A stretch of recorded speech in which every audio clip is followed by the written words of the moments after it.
unos griegos llegan a Jerusalén para celebrar la Pascua y se acercan a Felipe, uno de los discípulos, y le dicen: queremos ver a Jesús. No era curiosidad, era un deseo profundo de descubrir el misterio que guardaba ese hombre de Dios, que atraía con sus palabras, con sus gestos y sobre todo con su vida. Cuando los apóstoles le transmiten a Jesús esta inquietud de los griegos, Jesús aparece como preocupado, mirando todo lo que viene para él en estos días de Jerusalén.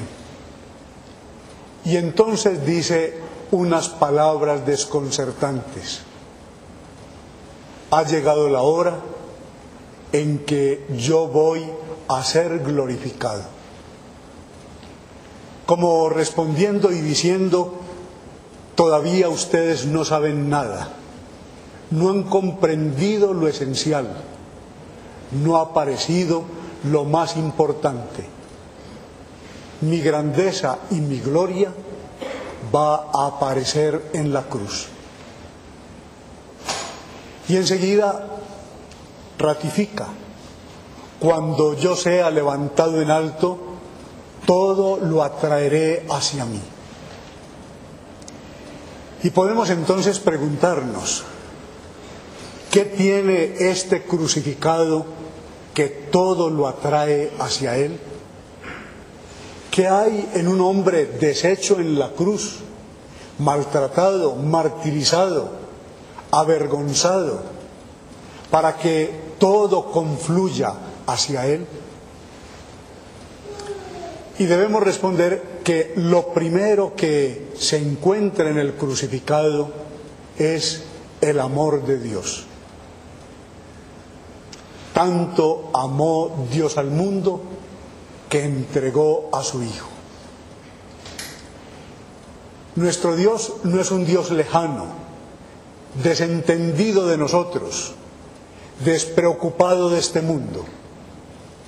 Como hemos escuchado en la primera lectura, Dios ha querido hacer un pacto, una alianza con la humanidad, y le promete a Israel renovar ese contrato de amor y de salvación. Y el Antiguo Testamento nos muestra continuamente cómo trabaja Dios para atraer hacia sí la humanidad. Pero cuando ya no son suficientes las voces de los profetas, entonces manda a su Hijo. Manda al Hijo para que, viviendo nuestra existencia, asumiendo nuestros dolores, compartiendo nuestro trabajo, caminando sobre nuestro mundo, realizando nuestra misma vida y pasando por nuestra muerte, nos enseñara a vivir. Y por eso el Hijo de Dios asume las situaciones más difíciles, más dolorosas, más incomprensibles, como esta de morir ignominiosamente en el Calvario. Y a medida que va pasando por todas las situaciones más duras, y en todo va descubriendo lo que Dios quiere y lo va haciendo, y va entregando su vida en amor a Dios y en amor a los hombres, Él nos va enseñando a vivir.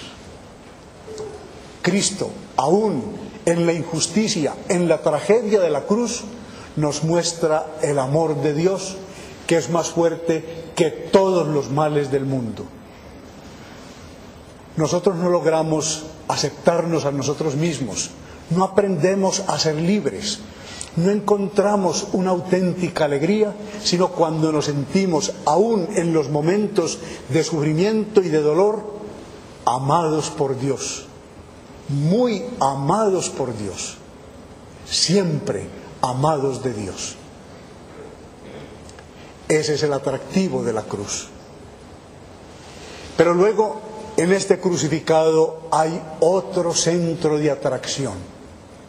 Y es que allí Él nos está enseñando el secreto de la verdadera vida.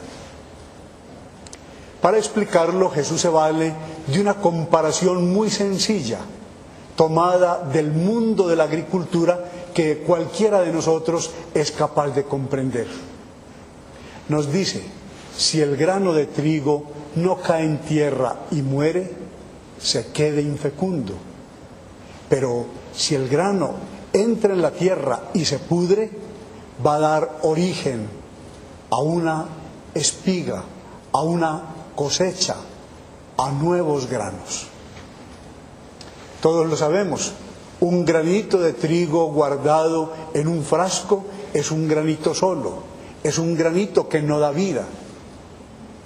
Un grano, una semilla perdida en la tierra, muerta en la tierra, da origen a la planta y al árbol y a los frutos.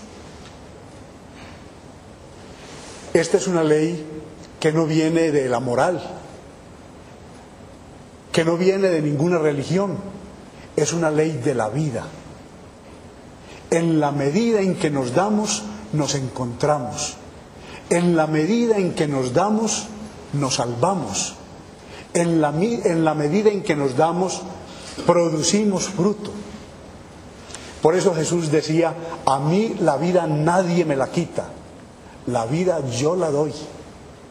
Nosotros, en cambio, a veces nos dejamos quitar la vida de las balas asesinas, de la enfermedad, de los años, en lugar de darla, de entregarla.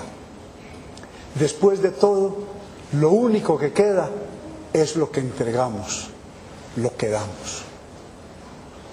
Y por eso es entonces por lo que el Señor viene a insistir: el que se guarda para sí mismo se pierde.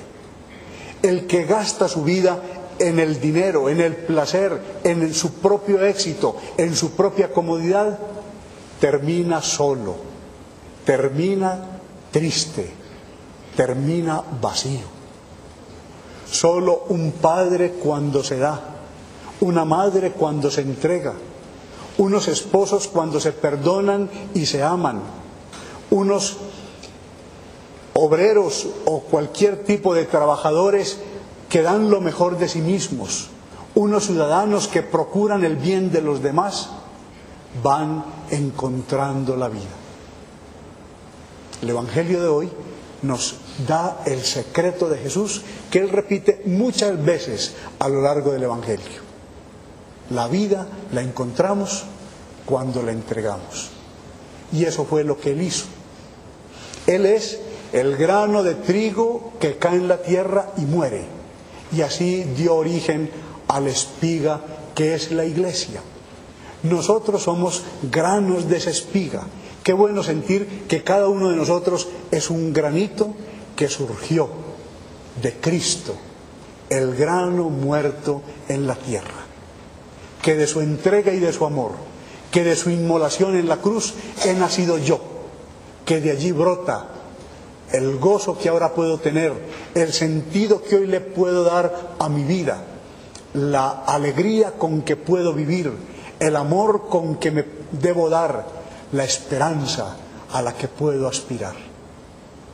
Desde Cristo nuestra vida es maravillosa. Por eso nos estamos acercando ya a estos días en los que celebraremos su muerte y su resurrección. Pero como he explicado en otras ocasiones, esta vez la muerte es la de nosotros, la resurrección es la de nosotros.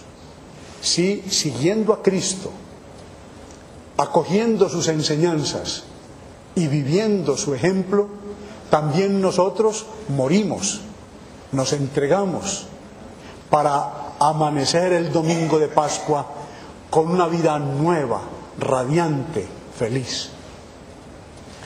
Por consiguiente, continuemos pensando a qué debemos morir con Cristo en estos días. Esa impaciencia, ese egoísmo, ese descuido, ese vicio, esa pereza, esa actitud que no me permiten darme a los demás, eso tiene que morir. Y entonces yo encontraré con el Señor la resurrección y la vida. que todos nos preparemos realmente para la Pascua. Pascua es pasar de la muerte a la vida. Que haya Pascua, que haya resurrección, que haya plenitud en cada uno de nosotros en estos días que el Señor nos permitirá vivir. Amén.